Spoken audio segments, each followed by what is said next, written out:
Our Prophet ﷺ said, Man samata naja. Whoever remains silent shall be successful.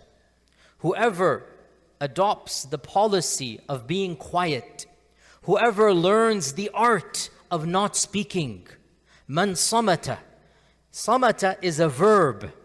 To not speak is an action.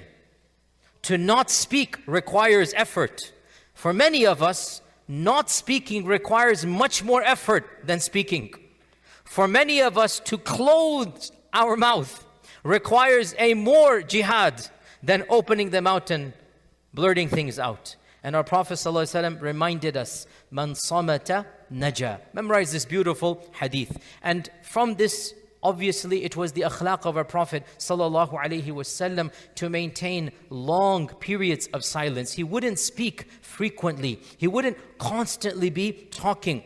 Simak ibn Harb says, I asked Jabir ibn Samura, did you sit with the Prophet ﷺ? Were you one of the Sahaba? Jabir is one of the younger Sahaba. He says, yes, I used to sit with the Prophet ﷺ. And وَكَانَ طَوِيلَ الصَّمْتِ قَلِيلَ الضَّحِكِ. He would be silent for a long period of time. And he would not laugh that much. And the Sahaba would be telling tales of their days of Jahiliyyah or saying something of poetry, and they would laugh in his presence, and he would sometimes smile listening to them. So he gives us a glimpse into the akhlaq of the Prophet ﷺ. He's with the Sahaba, he's listening to them, he's allowing them to be merry and happy. He himself is adopting longer periods of silence, and he's participating more with his presence and with his smiles. Aisha radiallahu anha, the Prophet ﷺ, she said that the Prophet ﷺ would speak in such a manner, if you wanted to count his words, you could do so.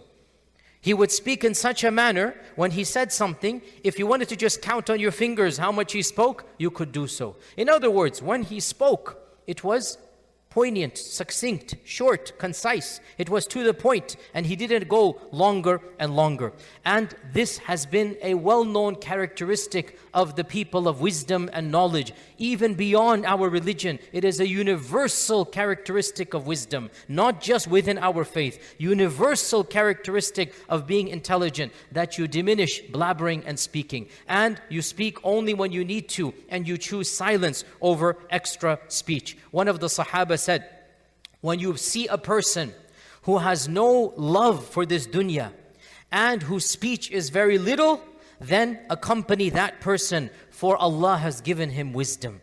When you see a person, he's not greedy for the dunya, he's not always running after this world, and you also find that he has little, qalila kalam, he doesn't speak that much about unnecessary things, then this is the person you should take as your friend. This is the person who's a wise person, benefit from his presence. Abdullah bin Mas'ud radiallahu ta'ala anhu said, إِيَّاكُمْ وَفُضُولَ الْكَلَامِ.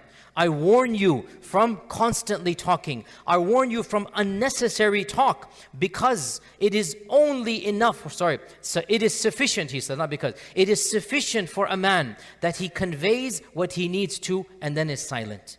It is sufficient for a man, he speaks what needs to be said and then doesn't go beyond this. And Abdullah bin Amr ibn al-As radiallahu ta'ala an, he said, leave and abandon that which has no benefit to you, and do not speak about an issue that does not concern you, and control your tongue and trap it more eagerly than you trap your gold and silver. Be careful about spending your tongue, he is saying, more eagerly than you're trapping your money. Make sure you keep your mouth shut more than you keep your wallet shut out of spending israf. This is a constant theme we find amongst the Sahaba and amongst the early scholars. And subhanAllah, just imagine how much trouble we would save ourselves if we only chose silence over speaking in anger, silence over speaking in haste, silence over speaking without choosing our words. Rarely will you be criticized for your silence. Sometimes you will, sometimes you must speak up. But generally speaking, you shall be criticized for speaking 9 times and criticized for silence 1 time. Generally speaking, your tongue and opening it will cause you much more distress than keeping your tongue silent. Subhanallah, one word that you say can break years of friendship. One argument that you have can break the love of your spouse. SubhanAllah, how dangerous is this tongue that we have? How dangerous is the unleashment of this tongue, where so much harm can be done. If only we kept it quiet, if only we kept our thoughts within us, and then waited until we're able to formulate a better response, and then speak with words of wisdom, we would save so many friendships. We would cause so less stress and arguments. And all of this goes back to the issue of controlling the tongue. And as I said, the notion of controlling the tongue is beyond just our culture. We find these snippets of wisdom in all civilizations and cultures. Even Plato, not that we care about Plato's aqidah, but even Plato, he has a statement that wise men speak because they have something to say. Fools speak because they have nothing to say. Wise men speak because they have something to say. But when fools speak, is because they have nothing to say. They're just blabbering on and on. And one of the philosophers of the Western tradition, Francis Bacon, he said, silence is the sleep that nourishes wisdom. Silence is the sleep that nourishes wisdom. Meaning when you're silent, it allows time for tafakkur, for tadabbur, for contemplation, for minimizing your mistakes. And in fact, that is why in many, again, Eastern traditions, the notion of meditation requires what? Silence. Now, we don't have that version of meditation, but we do have something similar. Ibrahim ibn Adham, that famous scholar and ascetic, that famous worshipper, and that one of the greatest luminaries of his time, Ibrahim ibn Adham, he said, رَأْسُ الْعِبَادَةِ التَّفَكُّرُ وَالصَّمْتُ. The pinnacle of worshiping is to think a lot and to be quiet. The pinnacle of worship will be achieved when you think more than you speak, when you contemplate and you speak less, except he goes for the dhikr of Allah subhanahu wa ta'ala. So silence is one of the characteristics of virtue, especially when it comes to speaking of the matters of this world. And silence, by the way, is not just of the tongue.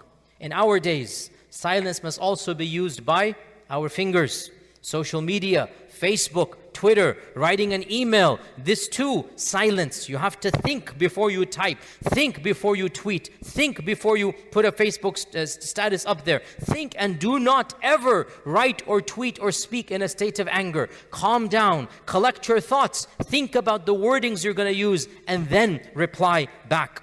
A saying goes, a fool by staying silent appears wise, and a wise man by constantly talking appears foolish.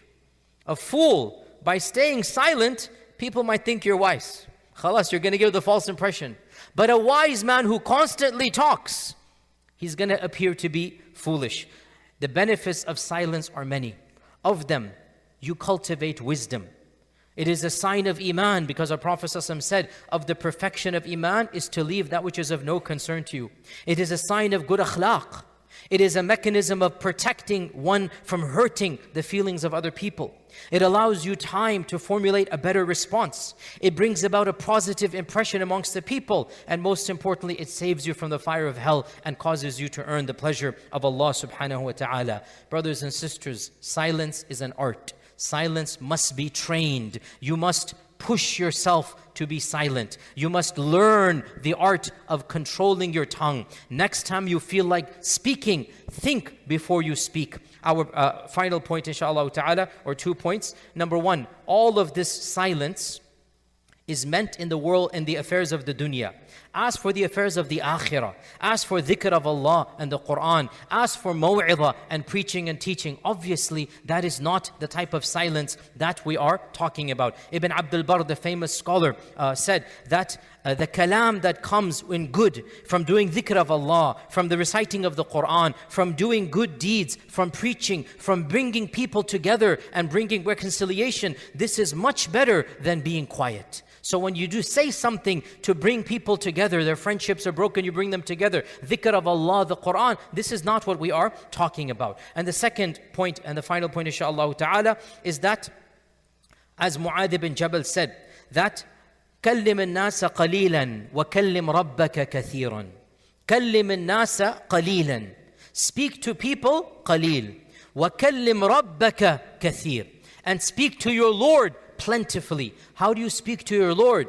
dua, dhikr, Quran, tilawa. This is how you speak to your Lord. We conclude by reminding ourselves of the famous hadith of the Prophet sallallahu alaihi wasallam, "Man kana yu'minu billahi wal yawmil akhir falyaqul khayran aw liyasmut." Whoever believes in Allah in the final day, either say something useful or else be quiet. Say something good, say something useful, or else be quiet. May Allah subhanahu wa ta'ala grant us the wisdom to speak when speaking is better, and the wisdom to be silent when silence is better.